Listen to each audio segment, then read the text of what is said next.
नमस्कार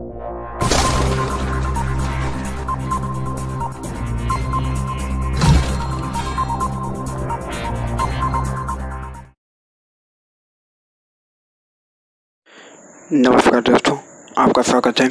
आज हम इतिहास के मोस्ट इम्पॉर्टेंट क्वेश्चन 50 क्वेश्चन बताएंगे जो कि प्रीवियस ईयर में और आगामी हर परीक्षाओं में से यहाँ से क्वेश्चन पूछे जाएंगे। और यह सीरीज 5000 क्वेश्चनों की है और तो 500 क्वेश्चन कंप्लीट हो चुका है। इससे पहले जिन्होंने पार्ट 10 तक वीडियो नहीं देखा है, जाकर चैनल में प्लेलिस्ट बना हुआ है, वहाँ पर ज़रूर देखें। ये सभी क्वेश्चन प्रीवियस ईयर में आए हुए हैं। यहाँ से आप लोगों को आगामी हर परीक्षाओं में फिर डायरेक्ट क्वेश्चन देखने को मिलेंगे।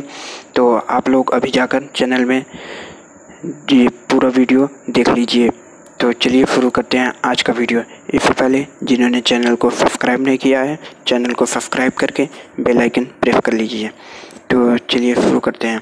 तो पहला क्वेश्चन है आज का कि प्राचीनतम सिक्कों का क्या कहा जाता था। तो यानी प्राचीन काल में जो सिक्के चलते थे उसे क्या कहा जाता था, उसे आहत सिक्के कहा जाता था। तो प्राचीन काल में जो सिक्के चलते थे उसे आहत सिक्के के नाम से जाने जाते थे। अगला क्वेश्चन है कि प्राचीनतम सिक्कों को साहित्यों में क्या कहा जाता है। तो बात करते हैं हम करछापण की बात करते हैं हम, तो करछापण कहा जाता था। तो प्राचीनतम सिक्कों को साहित्य में क्या कहा जाता है। दो तरह के क्वेश्चन है। तो पहला है कि प्राचीनतम सिक्कों को क्या कहा जाता था, तो उन्हें आहत सिक्के कहा जाते हैं। जबकि बात करते हैं प्राचीनतम सिक्कों को साहित्य में क्या कहा जाता है, तो बात करते हैं हम करछापण कहा जाता है।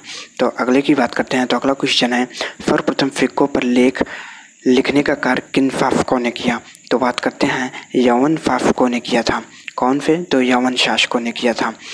तो अगले क्वेश्चन की बात करते हैं। तो अगला है विष्ट क्या है। तो बात करते हैं विष्ट की। तो मौर्यकालीन बेगारी थी। तो विष्ट क्या कहलाती थी, तो मौर्यकालीन बेगारी कहलाती थी विष्ट।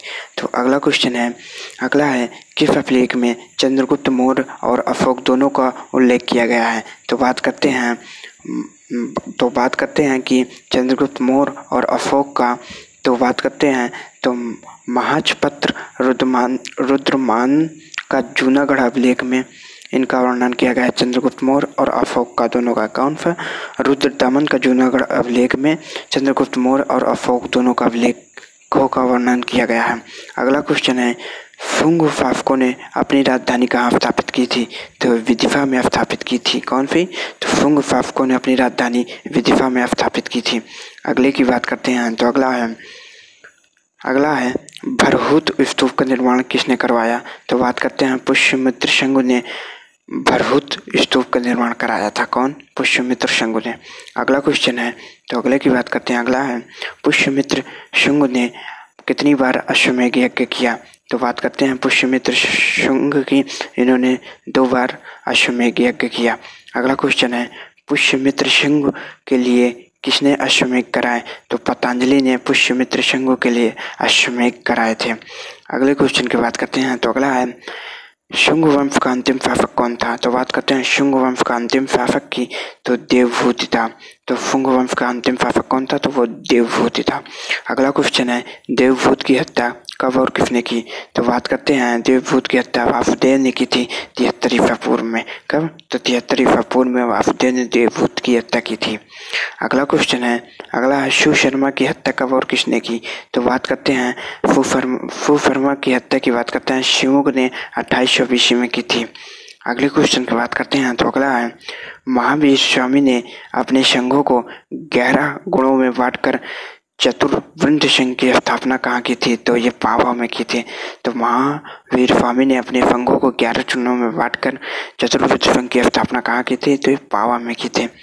अगले की बात करते हैं। तो अगला क्वेश्चन है हड़प्पा संस्कृति में संबंधित स्थल रंगपुर किस राज्य में है। तो बात करते हैं हम रंगपुर की, तो ये गुजरात राज्य में स्थित है।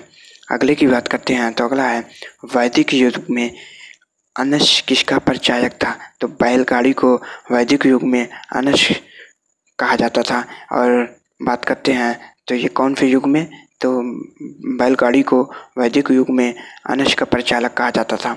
अगले की बात करते हैं। तो अगला है तैमूर के आक्रमण के समय भारत पर किस वंश का शासन था?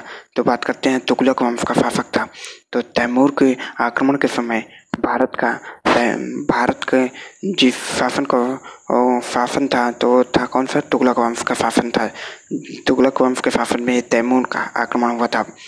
तो अगले क्वेश्चन की बात करते हैं। तो अगला है फुतुहात-ए-फिरोज शाही किस सुल्तानत की आत्मकथा है? तो बात करते हैं फुतुहात-ए-फिरोज शाही।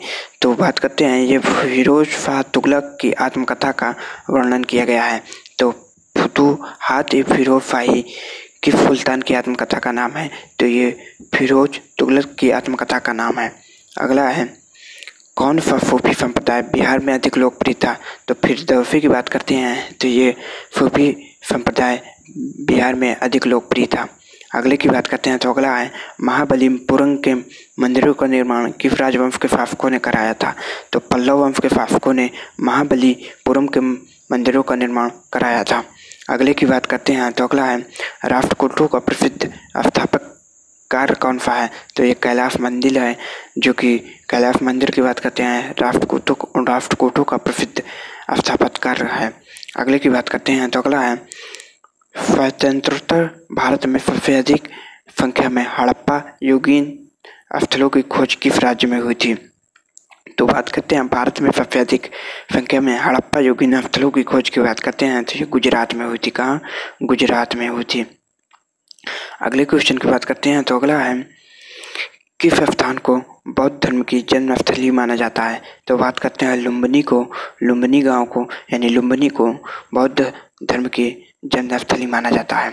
अगला क्वेश्चन है शिव जी के पिता शाह जी भोसले मूलतः किस राज्य की राज सेवा में थे? तो बात करते हैं शिवाजी के जो पिता शाह जी भोसले थे तो ये बीजापुर के राज सेवा में थे। अगले क्वेश्चन की बात करते हैं। तो अगला है विक्रमशिला बौद्ध मठ की स्थापना किसने की? तो धर्मपाल ने विक्रमशिला बौद्ध मठ की स्थापना की थी। अगले की बात करते हैं। तो अगला है दिलवाड़ा का जैन मंदिर कहाँ है? तो बात करते हैं माउंट आबू में दिलवाड़ा का जैन मंदिर स्थापित है।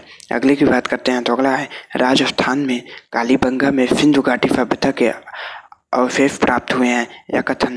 यह स्थान किस जिले में स्थित है? तो बात करते हैं गंगानगर जिले में राजस्थान के कालीबंगा में सिंधु घाटी के सभ्यता के अवशेष प्राप्त हुए हैं। यह गंगानगर जिले में स्थित है। अगले की बात करते हैं। तो अगला है मध्यकालीन भारत के किस शासक ने मजहर की घोषणा की थी? तो अकबर ने मध्यकालीन भारत के ये शासक थे जिन्होंने मजहर की घोषणा की थी। तो कौन? अकबर ने। अगले की बात करते हैं। तो अगला है दिल्ली के लाल किले का निर्माण किस मुगल शासक ने करवाया? इस किले की मोती मस्जिद का निर्माण भी इसने करवाया। तो बात करते हैं शाहजहां और औरंगजेब ने बात करते हैं तो शाहजहां ने लाल किले का निर्माण करवाया था और जबकि बात करते हैं मोती मस्जिद का निर्माण की तो औरंगजेब ने करवाया था। अगले क्वेश्चन की बात करते हैं। अगला है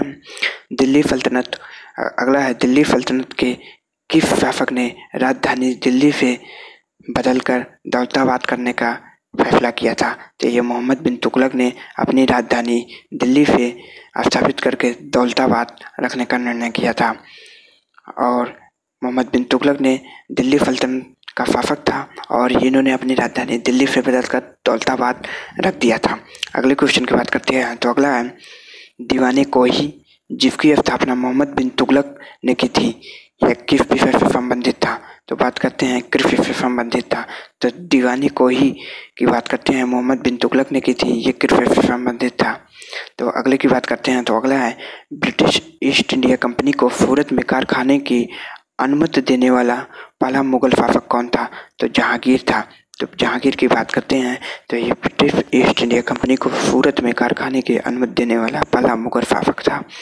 अगले की बात करते हैं। तो अगला क्वेश्चन है 1878 के वर्नाकुलर प्रेस एक्ट का अभिप्राय क्या था?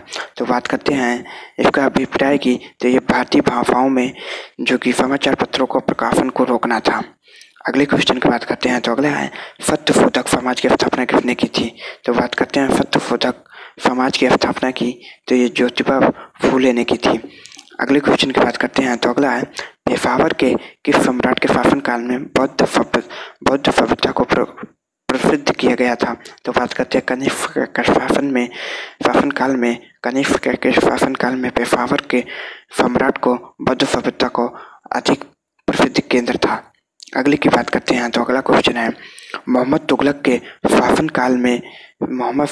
के शासनकाल के अंतिम दिनों में दक्षिण भारत में किस विशाल स्वतंत्रता का राज्यों का उदय हुआ था? तो बात करते हैं विजयनगर तथा बहमनी राज्य का। जबकि बात करते हैं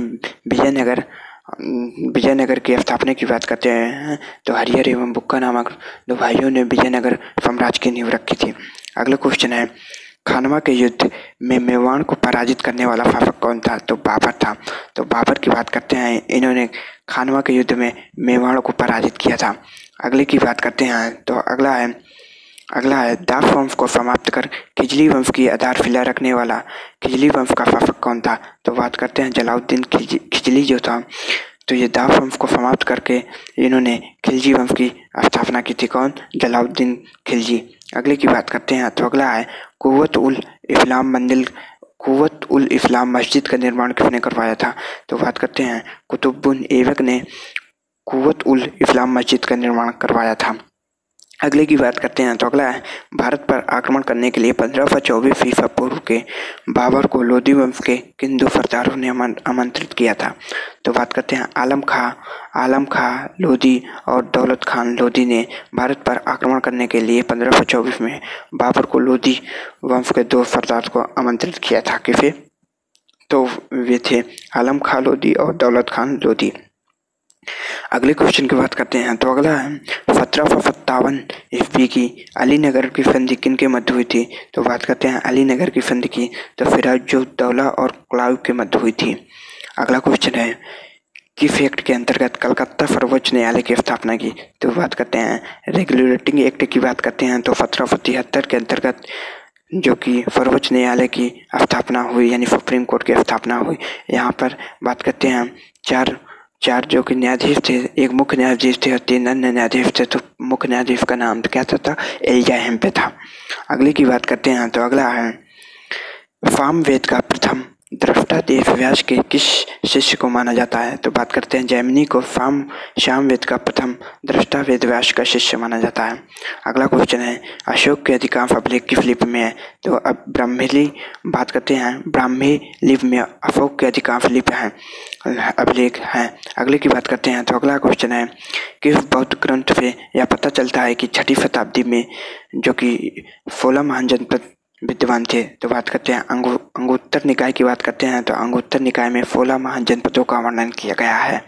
अगले की बात करते हैं तो अगला क्वेश्चन है किसने लिखा था कि ब्राह्मण की परीक्षा तुला से, क्षत्रिय की अग्नि से, वैश्य की जल से तथा शूद्र की विष से की जानी चाहिए? तो बात करते हैं ब्राह्मण ने कहा था कि ब्राह्मण की परीक्षा तुला से, क्षत्रिय की अग्नि से, वैश्य की जल से तथा शूद्र की विष से किया जाना चाहिए। किसने कहा था? ब्राह्मण ने कहा था। अगला क्वेश्चन है ब्राह्मण ने अपनी पुस्तक में चारों वर्णों के लिए अलग अलग न्याय कसौटियों को अपनाया था, वो महान राजा बताया था। तो बात करते हैं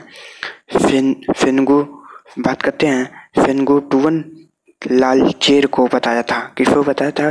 तो ब्राह्मण ने अपनी पुस्तक चारों वर्णों के लिए अलग अलग कसौटियों को अपनाया था और ये महाराजा किसे बताया था? तो बात करते हैं तो इसे किसने बताया था? तो ये फेनगुटू वन लालचेर को बताया था। अगले की बात करते हैं तो अगला क्वेश्चन है 1983 ईस्वी में गंग राजा राजमल चतुर्थ के किस श्रेणी ने श्रवण बेलगोला में गुमतेश्वर की 56.5 फुट ऊंची विशाल प्रतिमा का निर्माण करवाया था? तो बात करते हैं ये कहाँ पर? तो बात करते हैं चामुंडराय में, जो कि श्रवण बेलगोला में गुमतेश्वर की 56.5 फुट ऊंची प्रतिमा का निर्माण कराया गया था। अगला क्वेश्चन है खैर उल मजलिस के लेखक कौन है? तो बात करते हैं हामिद कलंदर ने खैर उल मजलिस का लेखक थे। कौन? हामिद कलंदर। अगले क्वेश्चन की बात करते हैं तो अगला है वर्नाकुलर प्रेस एक्ट कब और किस वायसराय के समय पारित हुआ। तो बात करते हैं वर्नाकुलर प्रीफेक्ट की, तो 1878 ईस्वी में लॉर्ड लिटन के शासन में ये प्रारंभ हुआ था। आज का लास्ट क्वेश्चन है, अकबर के दरबार में सबसे प्रसिद्ध हिंदी कवि कौन थे? तो बात करते हैं अब्दुल रहीम खान खाना की। तो ये अकबर के दरबार में प्रसिद्ध हिंदी कवि थे। तो आज का वीडियो आप लोगों को कैसा लगा? इस चैनल को सब्सक्राइब करके इस वीडियो को मैक्सिमम लाइक और कमेंट करके मैक्सिमम शेयर करिए। धन्यवाद।